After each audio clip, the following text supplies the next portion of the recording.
Muhammad sallallahu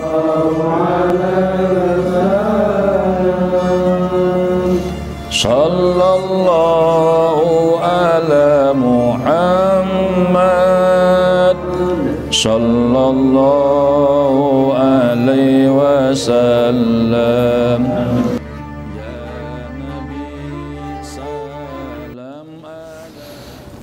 Assalamualaikum warahmatullahi wabarakatuh. Bismillahirrahmanirrahim. Alhamdulillahi rabbil alamin. Wal aqibatu lil muttaqin. Wala udwana illa 'alal zalimin. Asyhadu an la ilaha illallah wahdahu la syarikalah. Wa asyhadu anna sayyidana wa nabiyyana Muhammadan abduhu wa rasuluhu la nabiyya ba'dah. Allahumma salli wa sallim wa barik ala sayyidina wa habibina wa syafi'ina wa maulana nabiyyina Muhammadin wa ala alihi wa sahbihi ajma'in, amma ba'du. Rabbi syrah li sadri wa yassir li amri wahlul 'uqdatam min lisani yafqahu qawli. Qala Allah Ta'ala, a'udzu billahi minasy syaithanir rajim. Bismillahirrahmanirrahim. Ya ayyuhalladzina amanu innamal khamru wal maisiru wal ansabu wal azlamu rijsum min amalis syaitan fajtanibuhu la'allakum tuflihun. Sadaqallah wa sadaqa rasuluh habibul karim wa ana wa nahnu ala dzalika minasyahidina wasyakirin walhamdulillahi rabbil alamin. Seluruh jamaah, para sepuh, para bapak yang ada ikatan di dalam majelis taklim Nurul Barakah, yang insyaallah seluruhnya ada dalam kemuliaan, keberkahan dari Allah Subhanahu wa Ta'ala. Dan juga kepada pembawa acara dalam hal ini Bapak Rohadi yang telah memberikan kesempatan di dalam taklim ini, yang insyaallah diberikan sehat walafiat. Puji dan syukur sama kita panjatkan kehadirat Allah Subhanahu wa Ta'ala, Allah yang menganugerahkan kepada kita kenikmatan, terkhusus nikmat iman, nikmat Islam, nikmat hidayah dan taufik sebagai karunia yang terbesar yang Allah limpahkan kepada kita semua, yang mudah-mudahan anugerah nikmat iman, Islam, hidayah, taufik ini berlanjut sampai akhir hayat kita semua, dan kita semua dalam keadaan husnul khotimah. Salawat salam mudah-mudahan selalu tercurah terlimpah kepada Rasul yang mulia, Nabi yang agung, Nabi besar Muhammad sallallahu alaihi wasallam, Nabi yang disanjung oleh Allah di bumi dan Nabi yang disanjung oleh Allah di langit. Nabi yang disanjung oleh Allah dari mulai keberadaan Rasul nur cahayanya sampai akhir kiamat, Rasul disanjung oleh Allah Subhanahu wa Ta'ala.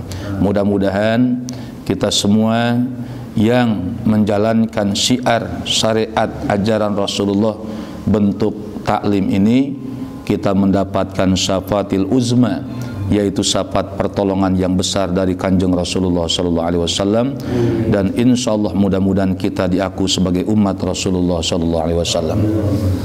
Para jamaah, ada sebuah keterangan di dalam kitab Syu'ubul Iman. Jadi syu'ub dari kata syu'bun, cabang, cabang-cabang dari keimanan. Artinya ada 77 cabang dari nilai keimanan.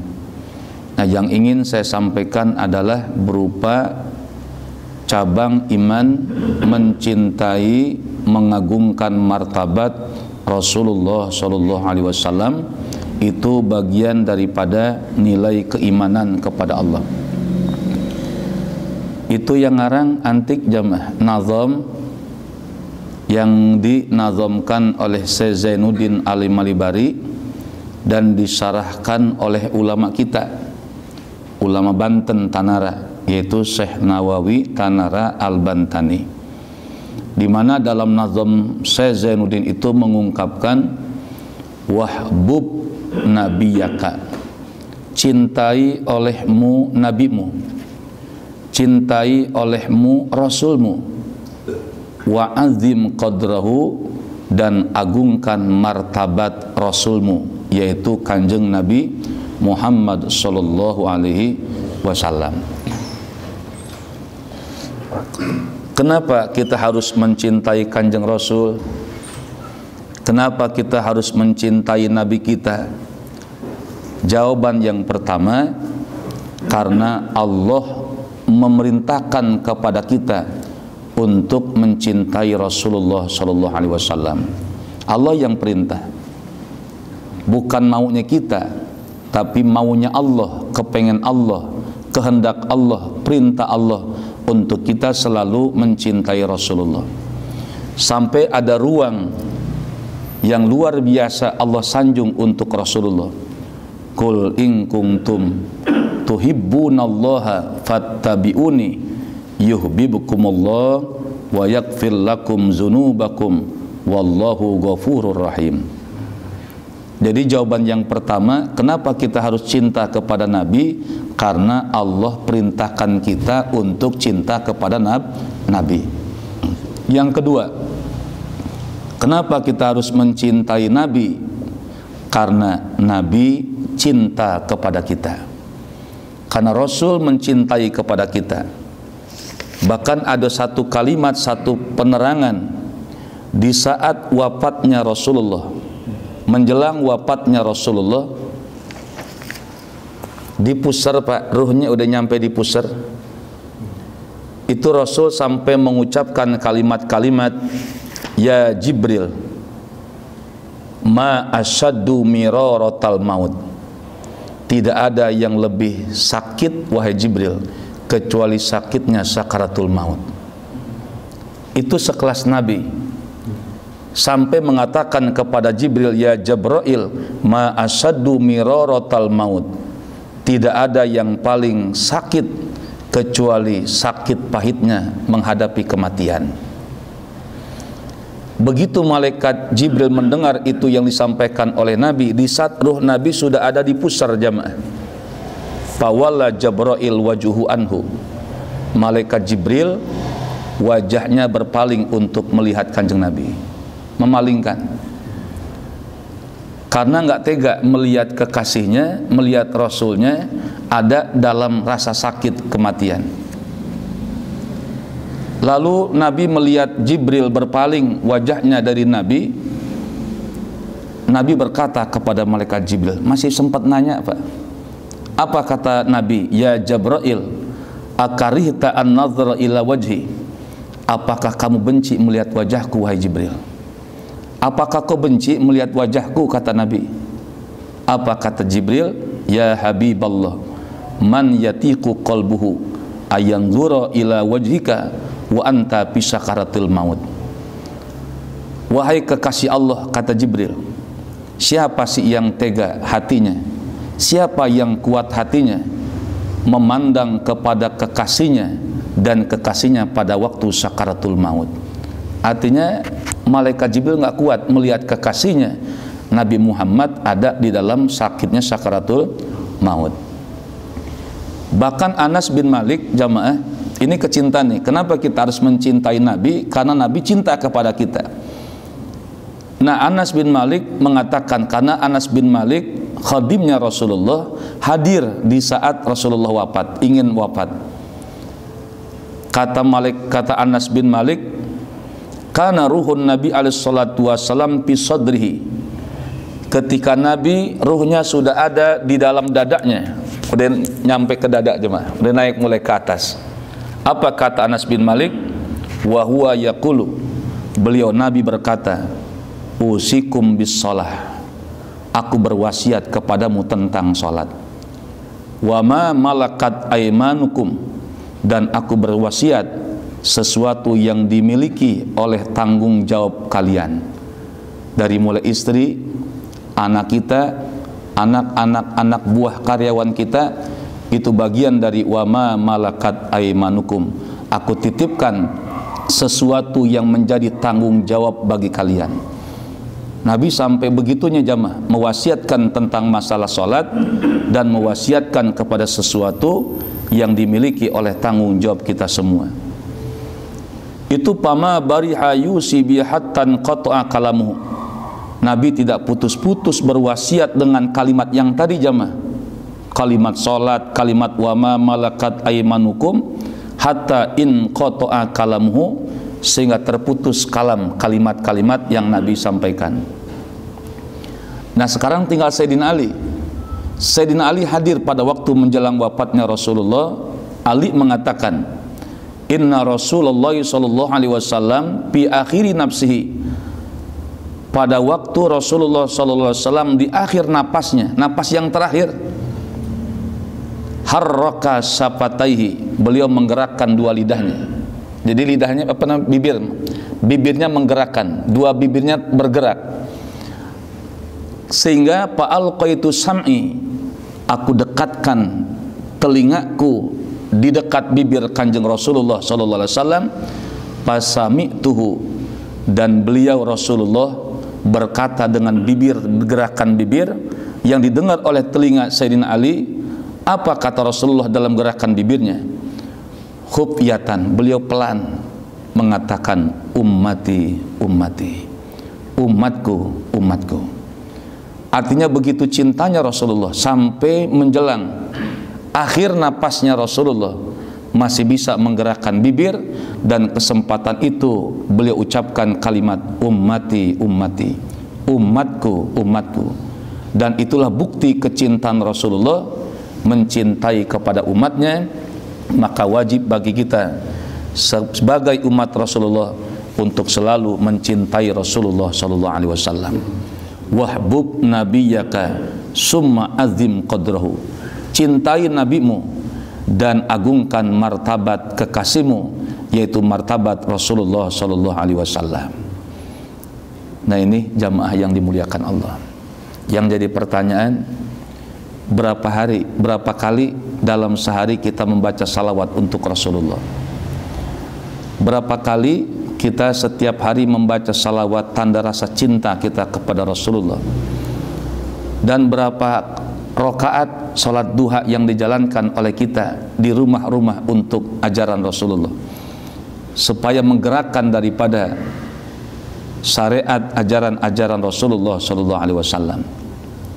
Ada kalimat gini dalam kalimat Rasulullah dalam Mukhtarul Ahadis, ma dorro ahadukum laukana fi baitihi Muhammadun, tidak akan susah, tidak akan sengsara, tidak akan diberikan madarat, tidak akan diberikan kebingungan oleh Allah, ahadukum, salah satu di antara kalian, kata Nabi, laukana fi baitihi Muhammadun, kalaulah di dalam rumah seseorang tersebut ada Muhammad Rasulullah sallallahu alaihi wasallam.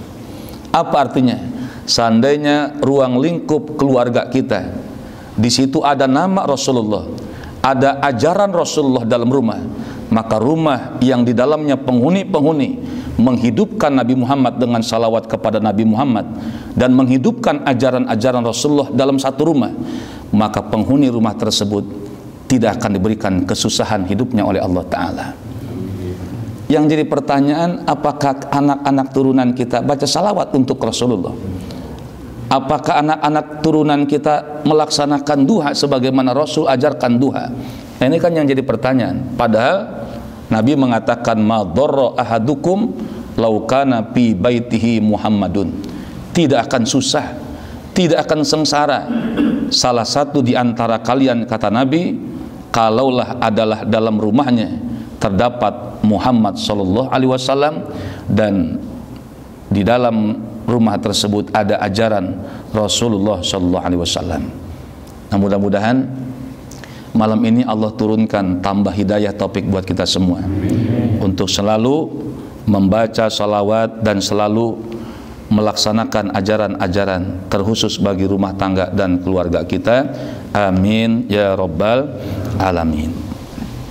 Para jamaah yang dimuliakan Allah, masalah urusan salawat kepada baginda Rasulullah ini, kalau kata Pak Rohadi, tahun Masehi sudah bertambah 2022, dan saya punya guru-guru sering berpesan, perbanyak salawat, perbanyak salawat, perbanyak salawat.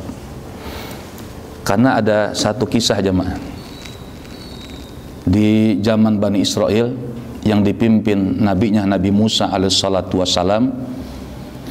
Itu umat Nabi Musa ada yang bergajul ahli maksiat, anak muda ahli maksiat, yang nggak pernah melakukan taat menurut masyarakat Bani Israel.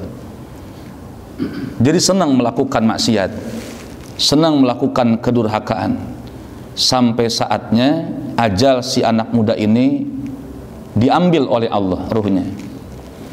Nah, karena masyarakat menyaksikan bahwa kemaksiatan pemuda tersebut, maka masyarakat bermusyawarah untuk membuang pemuda ahli maksiat ini.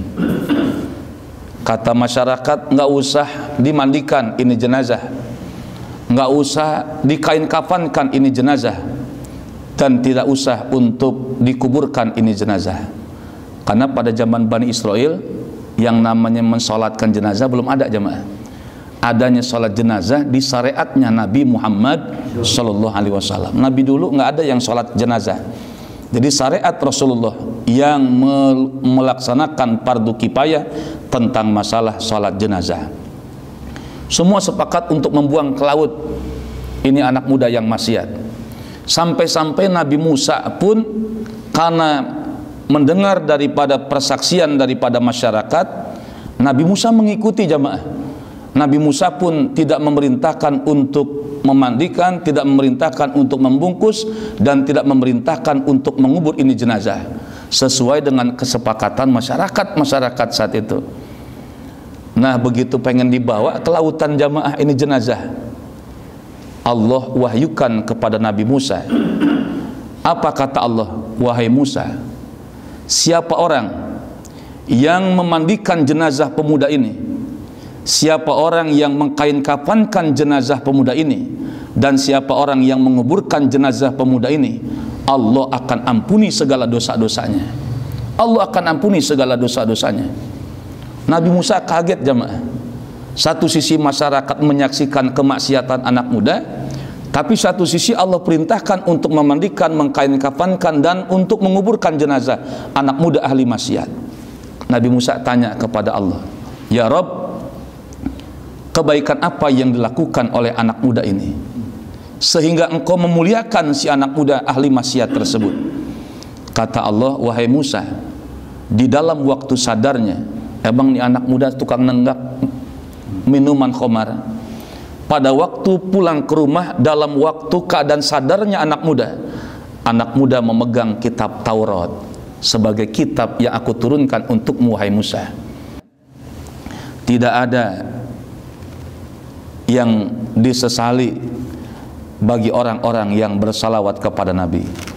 Setiap hari kalau kita bersalawat, maka setiap hari ada malaikat-malaikat yang memuji kepada Allah, dan setiap pujian malaikat kepada Allah akan dicatat untuk orang-orang yang bersalawat kepada Nabi ila yaumil qiyamah, sampai datangnya hari kiamat. Alhamdulillah. Mudah-mudahan kita semakin tambah membaca salawat kepada Nabi.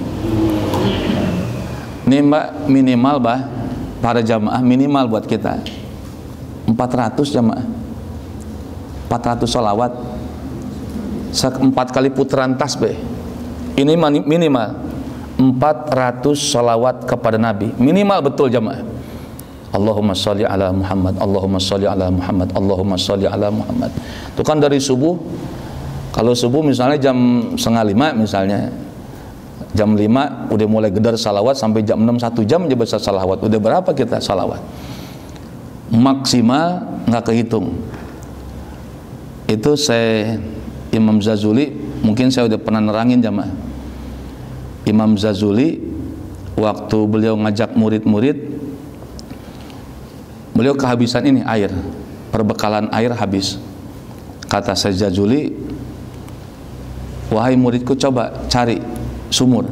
Ini kita kehabisan air, cari sumur. Cari sama muridnya sumur jamaah. Begitu cari sumur, sumur mah ada, cuman airnya dalam jamaah, bawah maksudnya. Kerekan timbaan nggak ada. Yang buat ngambil tuh air nggak ada lantaran saking dalamnya air.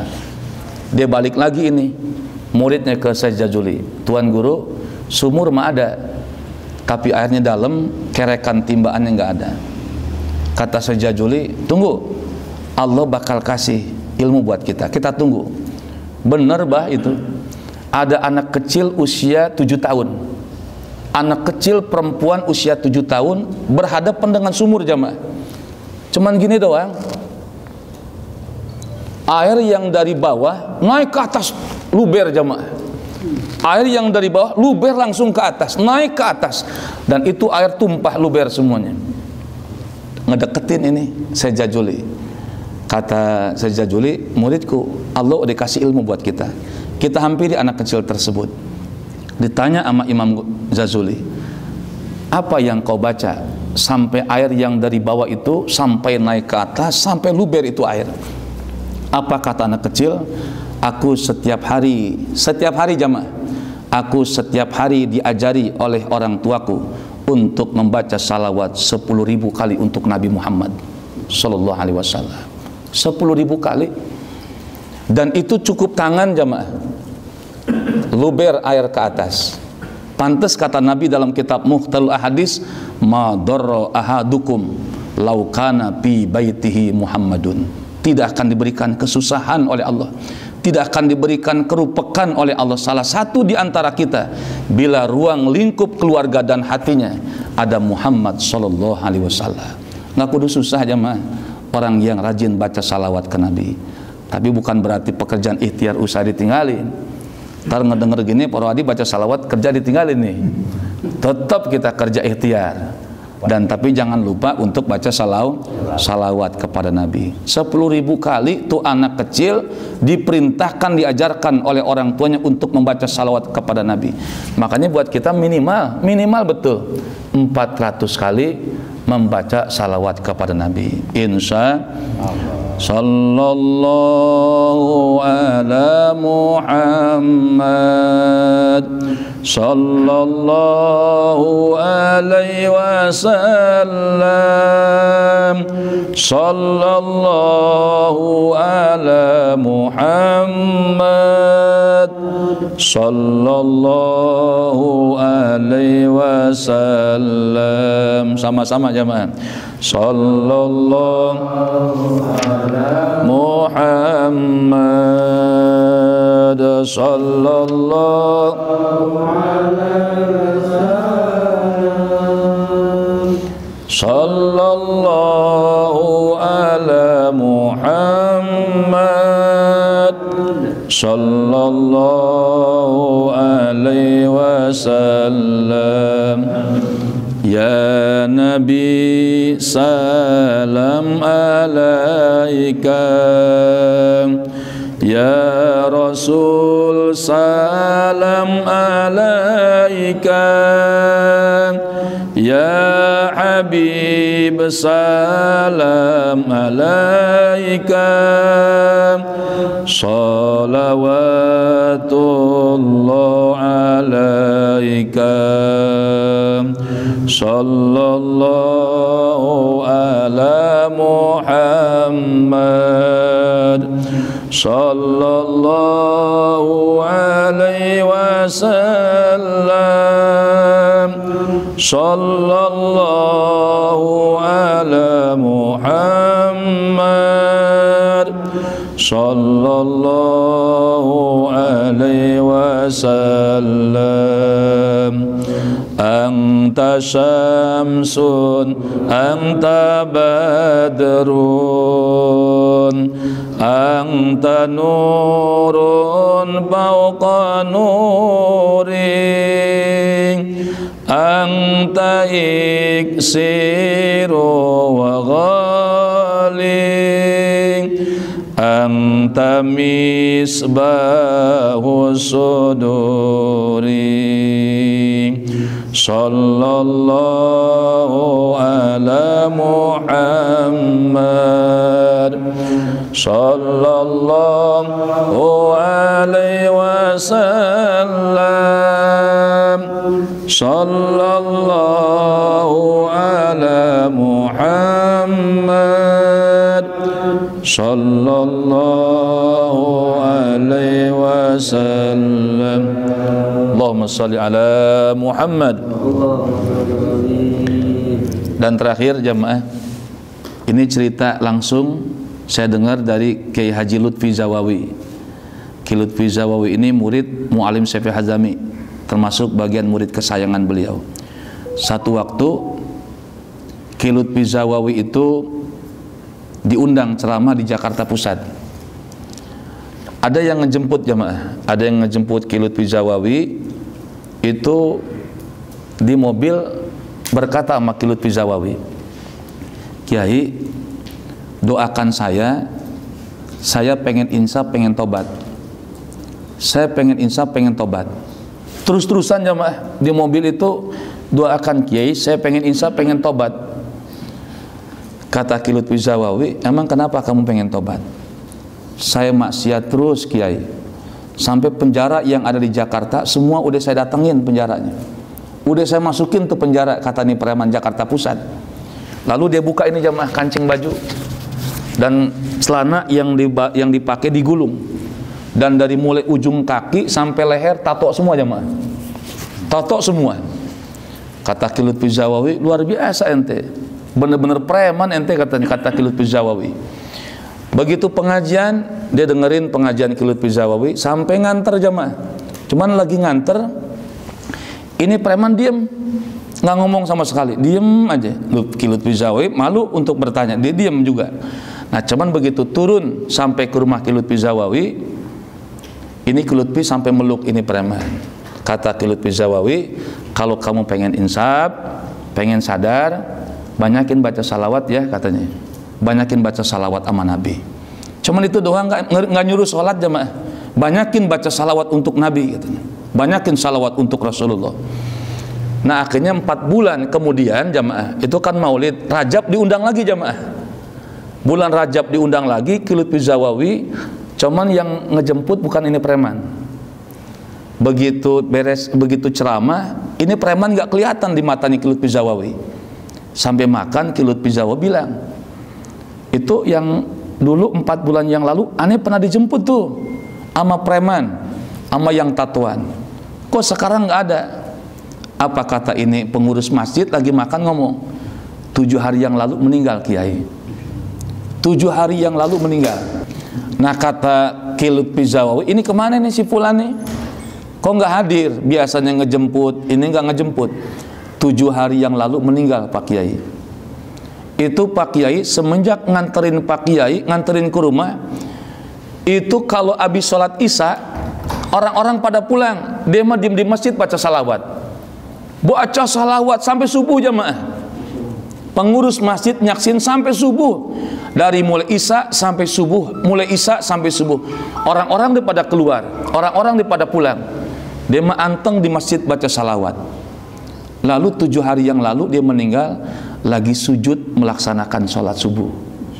Meninggalnya sholat subuh, dan itu sujud ke Allah. Ini kata Kiai Lutfi Zawawi, ya Allah, itu orang husnul khotimah. Makanya saya ngaji dalam kitab Nasoihul Ibad, itu pas banget itu. Apa dalam situ? Siapa orang yang bertemu denganku Allah. Ini Nabi, Allah ngasih wahyu ke Nabi Bani Israel. Wahai Nabi Allah, siapa orang yang bertemu dengan aku dengan sebab kematiannya, sedangkan ia sedang jatuh cinta kepada Allah dan Rasulnya, maka aku akan masukkan ke dalam surga yang penuh dengan kenikmatan.